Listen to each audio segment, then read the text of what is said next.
স্বামী স্ত্রী সেজে আসা গৌরী এবং রাজ এবার মহান এক ধরম সংকটে পড়ে গেল। হ্যাঁ বন্ধুরা, ভিডিওটা লাইক দিয়ে দেখতে থাকুন। যে মুহূর্তে কিনা অনুশ্রী পিসিমণি রাজা এবং গৌরীকে সঙ্গে করে নিয়ে যখন কিনা ওদের জন্য ঘরটা খুলে দেয় এবং বলতে থাকে যে না, আজ থেকে তোমাদেরকে এই ঘরেই থাকতে হবে এবং এখানে তোমাদের থাকার বন্দোবস্ত আমরা করেছি।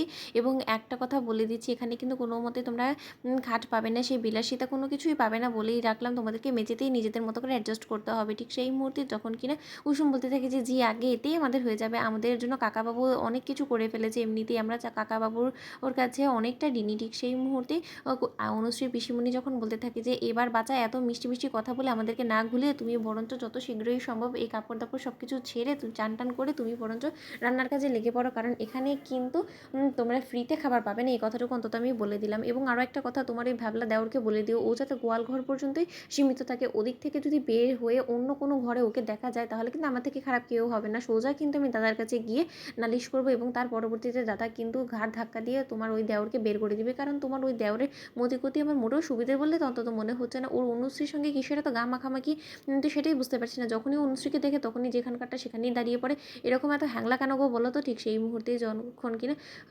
অনুশ্রী পিসিমণিকে গড়ি সেজে আসা কুসুম যখন বলতে থাকে যে আসলে আমার দেওর বিয়ে ঠিক করেনি তো, এবং আচ্ছা আপনি একটা কথা বলুন তো, তা আপনার ভাইজির জন্য কি আপনি কোনো সম্বন্ধ দেখছেন নাকি। ঠিক সেই মুহূর্তে গৌরী সেজে আসা কুসুমকে যখন কিনা অনুশ্রী পিসিমণি বলতে থাকে যে দেখো তুমি মাত্র এসেছো এবং মাত্র আসাতেই তুমি এত চ্যাটাস চ্যাটাস কথা বলা শুরু করে দিয়েছো, তাতে করে তো আমার মনে হচ্ছে না যে তোমাকে ভবিষ্যতে আর কিছুদিন আমরা আর বরদাস্তও করতে পারবো। তাই নিজেদের লিমিটে থাকার চেষ্টা করো, আমাদের পারিবারিক বিষয়ে একদম নাক গলানোর চেষ্টা করবে না। এবং তোমার বরকেও কাজে লাগিয়ে দিও, সে তো চাষ করতে খুব বেশি পছন্দ করে এবং সে তো সে কাজেই পারদর্শী, তাই তো তুমি সেরকমটাই তো বলেছিলে। তাহলে মাঠে ঘাটে পাঠানোর ব্যবস্থা করো, এরকম করে এখানে পায়ের উপরে পা তুলে খাওয়ার যদি অভ্যেস করে থাকো না, তাহলে সেটা কিন্তু এখানে হচ্ছে না। এখানে সকলে দিনমজুরের মতন খেটে মাথার ঘাম পায়ে ফেলেই কিন্তু টাকা উপার্জন করে আনে। ঠিক সেই মুহূর্তে যখন কিনা এই সমস্ত কিছু বলে অনুশ্রী পিসিমণি সেখান থেকে চলে যায়, ঠিক তার পর মুহূর্তেই কুসুম যখন বলতে থাকে যে ছোটো সাহেব আপনাকে আমাকে একটা কথা বলুন তো, আপনি কী করে এই সমস্ত জায়গায় আপনি নিজেকে খাপ খাওয়াবেন, কারণ এখানে তো খাটও নেই যে আপনি ওখানে ঘুমোতে পারবেন, এখানে আপনাকে মেঝেতেই শুতে হবে। এবং আপনি মেঝেতে শুবেন কী করে, যেখানে কিনা আপনি এসি ঘরে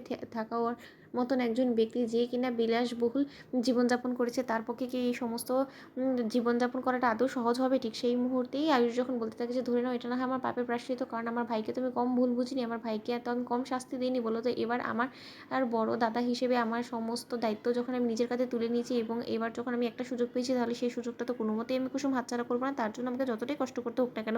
কিন্তু আমার সবথেকে বড় একটা বিষয় যেটা খটকা লাগছে সেটা হলো কি, তুমি কি আদৌ আমার সঙ্গে এক ঘরে রাত্রি যাপন করতে পারবে বলো তো, কারণ আমার সঙ্গে তো তোমাকে এখন স্বামী স্ত্রী হিসেবে এক ঘরেই রাত কাটাতে হবে। তো বন্ধুরা লাইক এবং শেয়ার করো, সাবস্ক্রাইব করো।